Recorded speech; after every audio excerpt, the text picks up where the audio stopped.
오늘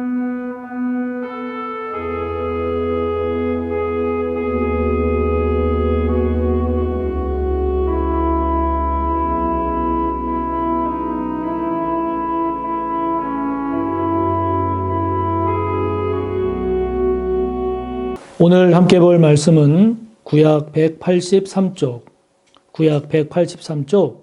레위기 23장 33절에서 44절까지입니다. 레위기 23장 33절에서 44절까지의 말씀 함께 봅니다.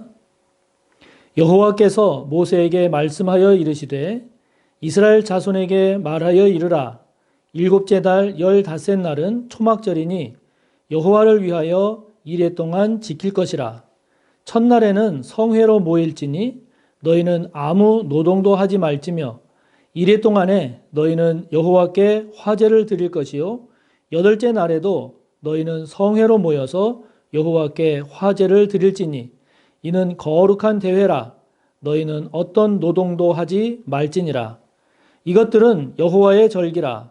너희는 공포하여 성회를 열고 여호와께 화제를 드릴지니 번제와 소제와 희생제물과 전제를 각각 그날에 드릴지니 이는 여호와의 안식일 외에 너희의 헌물 외에 너희의 모든 서원 제물 외에 또 너희의 모든 자원 제물 외에 너희가 여호와께 드리는 것이니라.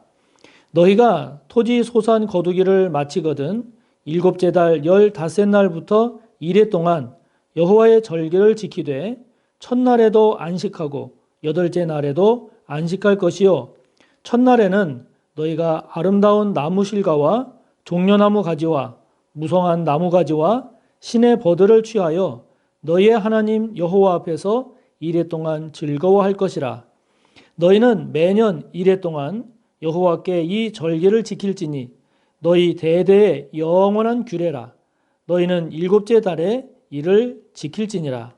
너희는 이레 동안 초막에 거주하되 이스라엘에서 난 자는 다 초막에 거주할지니 이는 내가 이스라엘 자손을 애굽 땅에서 인도하여 내던 때에 초막에 거주하게 한 줄을 너희 대대로 알게 함이니라. 나는 너희의 하나님 여호와이니라. 모세는 이와 같이 여호와의 절기를 이스라엘 자손에게 공포하였더라. 아멘. 레위기 산책 28번째 시간, 오늘 함께 나눌 내용은 초막절에 대한 내용입니다. 레위기 23장에는 7가지 절기가 나옵니다. 7가지 절기가 나오는 중에 오늘 우리가 함께 나누는 초막절이 마지막 절기입니다. 3, 4월 중순, 봄에 시작되는 첫 번째 절기인 5절에 나오는 유월절부터 시작을 해서 이어지는 6절부터 8절에 두 번째 절기인 무교절, 그리고 세 번째 절기 첫 곡식, 보리죠. 보리, 첫 곡식단을 바치는 절기 9절부터 14절까지 나오는데요. 이렇게 유교절, 무교절, 보리 첫 곡식단을 바치는 절기, 이 세 가지가 봄에 이루어지는 봄 축제 절기입니다. 그리고 이제 여름으로 접어드는 6월경에 두 번째 곡식, 밀이죠. 두 번째 곡식을 거두어서 하나님께 바치는 네 번째 절기인 맥추절, 오순절이라고도 하죠. 맥추절을 지나서 이제 9월, 10월로 접어들면서 나머지 밭의 소출, 포도라든지 밭의 소출을 이제 거두어드리고, 그리고 이제 과일, 포도나 올리브 등 이 가을 과일을 다 거두어들여서 저장하고, 그리고 이제 내년 농사를 위해서 보리와 밀을 파종을 준비하는 이른바 이제 가을 축제가 진행이 됩니다. 그래서 다섯 번째 절기인 나팔절을 시작으로 해서 여섯 번째 절기인 대속제일, 그리고 그 대속제일을 지나서 마지막 일곱 번째 절기인 초막절을 지냄으로써 1년 절기가 끝나게 됩니다. 그렇기 때문에 오늘 우리가 함께 보는 이 초막절은요, 나팔절, 대속제일, 그리고 이제 초막절, 이렇게 이어지는 가을 축제의 마지막이면서 그리고 1년 절기의 마지막 절기가 되겠습니다. 요한복음 7장 37절을 보면 명절 끝날 곧 큰 날에 예수께서 서서 외쳐 이르시되 누구든지 목마르거든 내게로 와서 마시라 이렇게 말씀하십니다. 여기 명절의 끝날 곧 큰 날, 이 날이 바로 초막절의 끝날입니다. 그만큼 초막절은 큰 명절로서 유월절 그리고 맥추절과 함께 하나님께서 꼭 반드시 지키라고 하신 3대 절기 가운데 하나인 명절로서 정말로 중요한 그러한 절기에 해당이 됩니다. 초막절을 장막절 또는 수장절이라고도 이야기하는데요. 장막절이라고 부르는 이유는 이 기간 동안에 이스라엘 백성들은 사진에서 보는 것처럼 나뭇잎과 가지를 이렇게 엮어서 장막, 즉 초막을 짓고 그 안에서 지내기 때문입니다. 이처럼 이스라엘 사람들은 이 기간 동안에 예루살렘에 가서 혹은 집에서라도 저렇게 장막 또는 초막을 짓고 그 안에 일주일을 머물면서 지내기 때문에 초막절을 장막절 이렇게 부르는 거죠.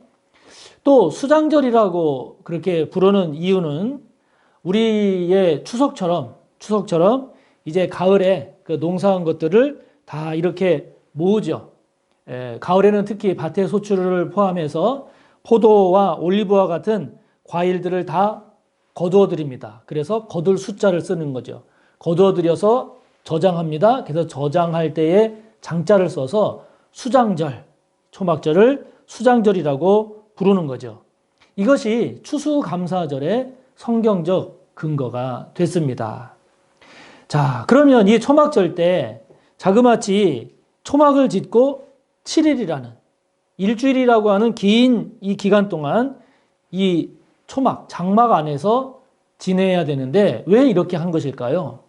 그렇게 한 이유가 뭘까요? 그것은 앞선 사진에서 본 것처럼 이 장막은 다름 아닌 이스라엘 백성들이 광야 생활할 때 머물던, 거주하던 곳입니다. 그렇기 때문에 이 초막절의 초막은 이스라엘 백성들이 광야 생활할 때의 그 생활을 회상하면서 그 생활을 기억하면서 되새기는 거죠. 그러므로 이 초막절에는 가을에 수확한 그 수확의 기쁨과 동시에 그 옛날 조상들의 광야 생활의 의미를 되새기고 회상하는 그런 의미를 함께 지니고 있는 거죠. 이와 같은 초막절이 강조하는 것, 초막절을 통해서 하나님께서 말씀하고자 하시는 것, 크게 두 가지입니다. 크게 두 가지. 그 중에 먼저 하나는 삶과 신앙의 조화입니다. 이것이 초막절에서 강조하는 겁니다. 초막절에는요, 삶을 나타내는 가을의 추수의 기쁨이 있죠. 가을의 추수의 기쁨이 있고, 그리고 신앙을 나타내는 광야 생활을 회상하는, 되새기는 이 내용이 함께 들어 있습니다. 이것이 하나로 결합되어 있습니다. 이것은 가을 추수의 기쁨에만 취하지 말고, 그럴 것이 아니라 그 기쁨을 신앙적으로 되새겨보라 하는 것입니다. 이처럼 초막절의 신앙이라고 하는 것은 신앙과 삶이 분리되지 않고 하나로 결합되는 것을 또 그렇게 되어야 함을 말씀하는 것이죠. 그러므로 신앙은요, 반드시 삶과 분리돼서는 안 됩니다. 하나로 가야 됩니다. 신앙 따로 삶 따로 절대로 바람직하지가 않지요. 우리의 삶은 그래서 신앙적으로 되새겨 봐야 하는 것이고, 그리고 우리의 신앙은 반드시 삶과 연결되어야 하는 것입니다. 하나님의 은혜를 받았으면 은혜를 받은 사람답게, 하나님의 말씀을 듣고 깨달았으면 그 말씀을 삶으로 살아내야 하는 것, 우리가 말하고 계획하고 행하는 저와 여러분의 삶이 우리의 신앙 양심, 이 신앙 양심과 다르지 않게 살아가는 것, 이것이 오늘날 우리 그리스도인들이 해내야 하는 가장 중요한 과제가 아니겠습니까? 그러므로 바라기는 저와 여러분의 삶과 신앙이 따로따로 그렇게 분리되어 가지 않기를 바랍니다. 우리의 신앙이 삶에서 나타나고 우리의 삶은 신앙으로 돌아보면서 점검하는 그런 저와 여러분이 꼭 되시기를 바랍니다. 그런 저와 여러분이 되기 위해 오늘도 성령님과 함께하고 주님과 동행하는 저와 여러분의 삶이 꼭 되시기를 바랍니다. 이러한 초막절이 강조하는 또 하나는 과거와 현재와 미래의 조화입니다. 이 초막절에는 이 세 가지가 다 들어 있습니다. 먼저 이 초막절은요, 과거를 회상하는 겁니다.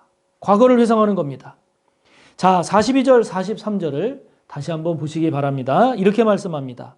너희는 이레 동안 초막에 거주하되 이스라엘에서 난 자는 다 초막에 거주할지니 이는 내가 이스라엘 자손을 애굽 땅에서 인도하여 내던 때에 초막에 거주하게 한 줄을 너희 대대로 알게 함이니라. 나는 너희의 하나님 여호와이니라. 이렇게 말씀합니다. 초막절 때 회상하는 과거라고 하는 것은 조상들이 출애굽할 때, 그 출애굽한 이후에 그 황량하고 메마르고 뜨거운 광야에서의 그 생활을 회상하는 겁니다.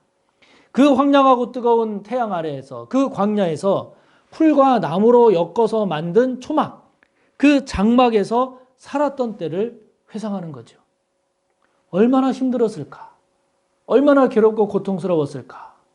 한 달도 아니고 두 달도 아니고 1년, 2년도 아니라 장장 40년을 그렇게 살았다는데 얼마나 괴롭고 얼마나 힘들고 고통스러웠을까? 그 과거를 회상해 보는 겁니다. 반면에 놀라운 사실이 있죠. 무엇입니까? 그것은 그 긴 세월 동안, 40년이라고 하는 그 긴 세월 동안 하나님은 그런 이스라엘 백성을 지키고 보호하시고 공급하시고 함께 하셨다는 거죠. 함께 하셨다는 겁니다. 신명기 8장 4절에서 모세는 40년 광야 생활을 마칠 무렵에 이렇게 선포합니다. 이 40년 동안에 너희의 의복이 헤어지지 아니하였고 너희들의 발이 부르트지 아니하였느니라. 모세가 이렇게 선포하죠. 다시 생각해도 정말 기적 같은 사건입니다. 기적 같은 이야기입니다. 어떻게 그렇게 뜨겁고 메마르고 황량한 광야에서 40년을 생활할 수 있었을까? 어떻게 자그마치 40년을 그 광야에서 먹고 입고 그리고 자면서 또한 외적의 침입 등 숱한 문제들을 넘어서 온 것일까? 다시 생각해도 기적 같은 이야기입니다. 기적 같은 이야기입니다. 그래서 믿겨지지 않는 이러한 과거를 회상하면서 그들이 내린 결론이 한 가지였습니다. 하나님이 하셨다. 하나님이 함께 하셨다. 하나님이 보호하셨습니다. 하나님이 공급하셨습니다. 이 한 가지 이외에는 그 어떤 것으로도 설명할 수가 없는 거죠. 우리도 마찬가지입니다. 하나님께서 지난날 저와 여러분에게 베풀어 주신 그 귀한 은혜 결코 잊어서는 안 됩니다. 힘들었던 시절, 괴로웠던 시절, 앞이 깜깜했던 시절, 그때 저와 여러분 찾아오셔서 위로하시고 저와 여러분에게 채우시고 공급하시고 새 희망과 은혜를 주셨던 그 은혜의 시간들, 은혜의 순간들, 은혜의 사건들 결코 잊어서는 안 됩니다. 지금 혹시 힘들고 답답하다고 해서 하나님은 그때의 하나님이지 지금의 하나님은 아니다. 이렇게 생각하지 마시기 바랍니다. 그때의 하나님은 지금의 하나님이고 그때의 주님도 지금의 주님이시고 이스라엘 광야 때의 하나님은 오늘의 저와 여러분의 하나님 되심을 잊지 마시기를 바랍니다. 초막절이 지니는 이 의미는 이처럼 과거만이 아닙니다.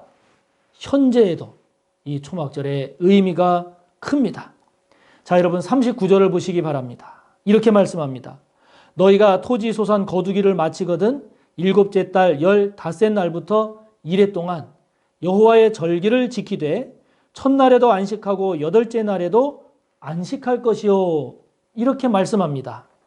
즉 가을 추수를 보고 가을에 추수한 것을 보고 기뻐하고 감사하는 것이지요. 한 해 동안 우리의 삶에 베풀어 주신 그 은혜에 대한 기쁨이고 감사인 것입니다. 그러므로 여러분, 신앙도 마찬가지여서 신앙이 과거에만 머물면 안 됩니다. 오늘에도 우리의 신앙이 살아있어야 됩니다. 과거에 이런 은혜를 받았다, 과거에 이렇게 역사하신 일이 있었다라고 하는 것으로 그쳐서는 안 됩니다. 은혜는 오늘도 받아야 합니다. 오늘의 은혜가 있어야 합니다. 오늘 내가 받은 은혜가 무엇인가를 세어보고 헤어보아야 합니다. 하나님께서, 주님께서 저와 여러분의 삶에 나에게 베풀어 주신 은혜가 무엇인가? 그 은혜를 헤아려 봐야 합니다.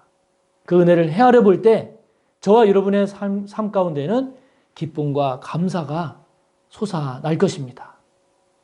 예전에 제가 아버지 학교라고 하는 프로그램에 참여한 적이 있었습니다. 그때 그 아버지 학교에서 냈던 과제 중에 하나가 이제 다음 주에 올 때 배우자의 장점을 10가지인가 20가지인가 그렇게 써오라고 하는 것이 과제로 주어졌습니다. 그 과제를 듣는 순간 거기 참여했던 거의 대부분의 남편들의 얼굴이 사색이 되게 변하는 것이었습니다. 사람들이 말합니다. 아이고 선생님 3가지 많으면 5가지를 쓰라고 하면 어떻게 써오겠지만 어떻게 10가지 20가지를 써오라고 합니까? 그건 안 됩니다. 못합니다. 그렇게 하는 거죠. 저희 조에 계시던 한 분은 아예 리더에게 자기는 이 숙제 안 하겠다고, 못 하겠다고, 아무리 생각해도 그거는 나올 수가 없는 거기 때문에 자기는 숙제를 안 하겠다고 그렇게 이야기를 하더라고요. 그래도 리더분이 잘 이렇게 어르고 달래서 지금 생각이 안 날지도 모르고 일주일이 있으니까 일주일 기간 동안 잘 생각하시면 나올 수 있을 거라고. 만약에 생각하는데도 안 나오면 나오는 데까지만 서서 가져오시면 되니까 그렇게라도 하시라고. 그렇게 했습니다. 일주일이 지났습니다. 다시 이렇게 모였는데요. 놀라운 일이 벌어졌어요. 놀라운 일이 벌어졌어요. 한 사람 한 사람이 나와서 발표를 하는데 절반이 넘는 많은 남자들이 울면서 발표를 하는 거예요. 울면서 발표를 하는데 자신의 아내에게 이렇게 좋은 점이 많은 줄 몰랐다는 거예요. 자신의 아내에게 이렇게 좋은 점이 많았음에도 불구하고 그것을 모르고 헤아리지 못하고 살아온 삶이 너무 미안하고 후회스럽다는 것이었습니다. 물론 그 중에는 아무리 생각하고 또 생각해도 5개가 넘지 않는다. 그래서 5개만 써온 사람도 있었어요. 물론 있었지만 대부분의 남자들은 너무나 놀라운 일을 경험했다고 고백했습니다. 여러분, 우리가 과거에 받았던 은혜, 그 은혜도 중요하지만 오늘 우리가 받는 은혜를 헤아리고 깨닫는 이것이 또 중요합니다. 오늘 내게 임하는 은혜를 하나하나 헤아리고 깨달을 줄 알아야 합니다. 우리가 믿는 하나님은, 주님은 과거의 그분만이 아니라 오늘 우리가 믿는 그분이기 때문이죠. 오늘날에도 나의 하나님, 나의 주님이 되시기 때문입니다. 주님은 오늘도 저와 여러분에게 은혜를 베푸십니다. 그렇기 때문에 저와 여러분이 오늘의 은혜를 알고 오늘의 은혜를 깨닫고 오늘의 은혜를 고백하는 신앙, 이것이 바로 오늘 살아있는 신앙이요, 이것이 초막절에서 우리에게 말씀하시는 초막절의 신앙입니다. 이처럼 저와 여러분 오늘의 신앙, 오늘의 은혜가 있는 저와 여러분이 되기를 바랍니다. 이처럼 초막절이 지니는 의미는 과거의 의미가 있고 현재의 의미가 있습니다. 그러면 미래적 의미는 없을까요? 아닙니다. 있습니다. 초막절이 지니는 미래적 의미, 그것은 다시 오실 주님을 소망하는 겁니다. 다시 오실 주님에 대한 소망입니다. 이스라엘 백성들은요, 이 초막절 기간에 매일 아침 제사장이 금으로 만든 물단지를 가지고 실로암 연못에 가서 거기에서 물을 길어다가 제단에 부어 바쳤습니다. 이것이 초막절 기간 내내 이것이 이루어졌습니다. 이스라엘 사람들이 이것을 붓는 것을 보면 무엇을 회상하겠습니까? 그렇죠. 광야 생활할 때 하나님께서 반석에서 물이 솟게 하신 그것을 되새기기도 했고, 그리고 이스라엘에는 비가 귀하기 때문에 이 제단에 물을 붓는 이것은 하나님께서 이 비를, 늦은 비, 이른 비를 부어주기를 기원하는 그런 기도의 의미가 담겨 있기도 했습니다. 또한 이 물이라고 하는 것은 성령을 의미했기 때문에 이 붓는 물이라고 하는 것은 메시아가 오실 때, 그 메시아가 오실 때 부어질 성령, 그 성령을 상징하기도 했습니다. 그래서 유대인들은요, 메시아가 초막절에 온다고 그렇게 믿었습니다. 그러면서 또한 이스라엘 백성들은 이 초막절 기간에 전도서를 읽었는데요. 여러분, 전도서는 헛되다 말씀하지 않습니까? 이 전도서를 읽은 이유는 이 초막절에 이 초막이라고 하는 것도 잠시이듯이 이 땅의 모든 것들은 헛된 것들이어서, 그래서 이 땅의 것들을 우상화하는 것을 금하는, 우상 숭배하는 것을 막기 위한 것이었습니다. 지금이 이 세상의 모든 것이 끝이 아님을, 이 세상의 끝, 이 세상의 완성, 이 세상의 모든 것은 바로 메시아가 오실 때, 오시는 그때 이루어진다라고 하는 것을 이 초막절에 되새기는 것이었죠. 그러므로 초막절에는 과거에 하나님께서 베풀어 주신 은혜를 기억하고 오늘 베풀어 주시는 은혜를 헤아리면서 그것으로 기쁘고 감사하지만, 그렇다고 이 세상에 파묻혀서 이 세상에 사로잡혀서 사는 이 세상을 우상화하는 것을 막으면서 그분이 다시 오실 때를, 그분에 대한 소망을 갖고 살 것을 다짐하는 것입니다. 이런 초막절이 저와 여러분, 우리와는 어떤 관계가 있을까요? 앞서 봤던 요한복음 7장 37절 38절을 여러분 다시 보시기 바랍니다. 이렇게 말씀합니다. 명절 끝날 곧 큰 날에 예수께서 서서 외쳐 이르시되 누구든지 목마르거든 내게로 와서 마시라.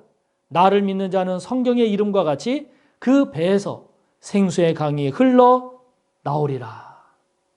예수님은 초막절의 끝날에 누구든지 목마르거든 내게로 와서 마시라고 말씀합니다. 그 배에서 생수의 강이 흘러나오리라. 이렇게 크게 외치셨습니다. 앞서 본 것처럼 초막절이 물과 관련이 깊기 때문에 예수님은 초막절에 그 물을 다른 데서 기르다가 붓지 말고 예수님 자신에게 오라고 지금 외치신 것이죠. 여러분, 그렇게 되면 누구든지 예수님에게 오면 부족함이 없는 생수의 강물이 흘러갈 것이라고 외치신 것인데, 여러분, 이게 뭘 말할까요? 무엇을 의미할까요? 그것은 바로 초막절에 온다고 믿는 그 메시아가 바로 주님, 당신이라는 것이죠. 할렐루야, 할렐루야. 예수님 자신이 반석에서 샘솟는 생수의 근원이고, 예수님 자신이 이른 비, 늦은 비의 주관자시고, 예수님 자신이 성령을 물 붓듯 부으시는 그 메시아, 그분이 바로 예수님 자신이라는 거죠. 예수님 자신이라는 겁니다. 다시 오실 그분이 누구일까요? 주님이십니다. 우리 주님이십니다. 예수 그리스도입니다. 그분이 다시 오심으로 이 땅의 모든 것들이 완성이 됩니다. 데살로니가전서 4장 16절의 말씀처럼 천사장의 소리와 하나님의 나팔 소리와 함께 예수 그리스도께서 강림하시는, 재림하시는 그날이 이 땅의 모든 것이요, 이 땅의 완성이요, 이 땅의 끝인 것이죠. 끝인 겁니다. 그러므로 여러분, 신앙도 그리고 삶도 미래에 대한, 내일에 대한 희망이 없으면 오늘을 살기가 어려운 거죠.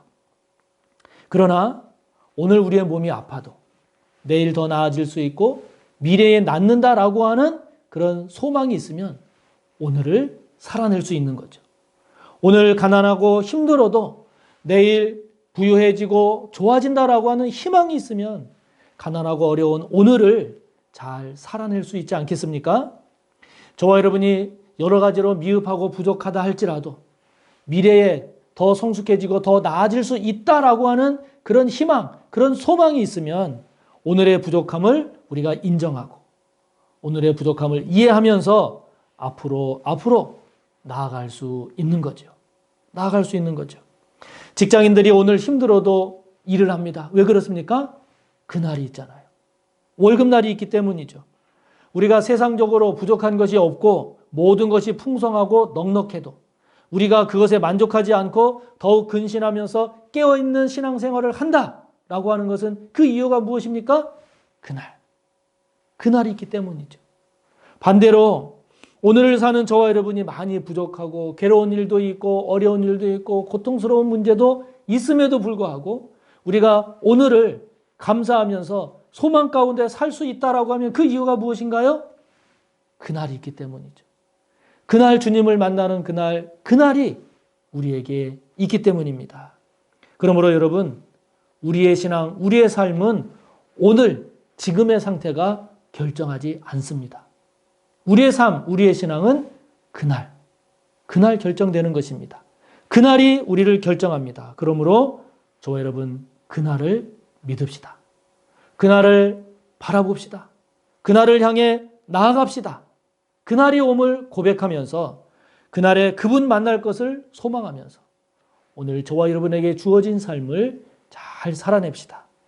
그래서 더 건강하고 더 온전하며 더 복되게 살아가는 저와 여러분이 되기를 축복하는 것입니다. 초막절의 신앙을 살펴보면서 다시 한번 저와 여러분의 신앙과 삶이 분리되지 않고 하나로 잘 조화를 이루며 가는 저와 여러분이 되기를 축복합니다. 지난날 하나님께서 베풀어 주신 은혜를 잘 기억하고 오늘 저와 여러분에게 부어주시는 은혜를 잘 깨달으며 오늘 저와 여러분의 삶, 이 세상에 매몰되지 아니하고 그날을 바라봄으로써 저와 여러분이 늘 근신하며 깨어있는 아름다운 성숙한 신앙생활을 잘 살아갈 줄 아는 초막절의 신앙을 회복하며 사는 저와 여러분이 되기를 주님의 이름으로 축복합니다. 기도하겠습니다. 하나님 아버지, 저희들의 신앙이 초막절 신앙과 같이 신앙과 삶이 분리되지 아니하고 하나로 잘 조화를 이루며 살기를 원합니다. 하나님께서 과거에 베풀어 주셨던 그 귀한 놀라운 은혜들 다시 한번 잊지 아니하고 잘 헤아리게 하여 주시고 또한 과거뿐만이 아니라 오늘도 귀하고 복된 은혜를 부어주시는 오늘의 은혜를 저희들이 놓치지 않기를 원합니다. 잘 헤아리고 깨달을 뿐만 아니라 그날에 오실 그날 만날 그 주님을 바라보며 오늘의 삶을 오늘의 신앙을 늘 깨어있는 신앙으로 하나님 앞에서 잘 살아내는 저희들 모두가 되기를 원하오니 성령님 도와주셔서 초막절의 신앙으로 살아가게 하옵소서. 예수님의 이름으로 기도하옵나이다. 아멘.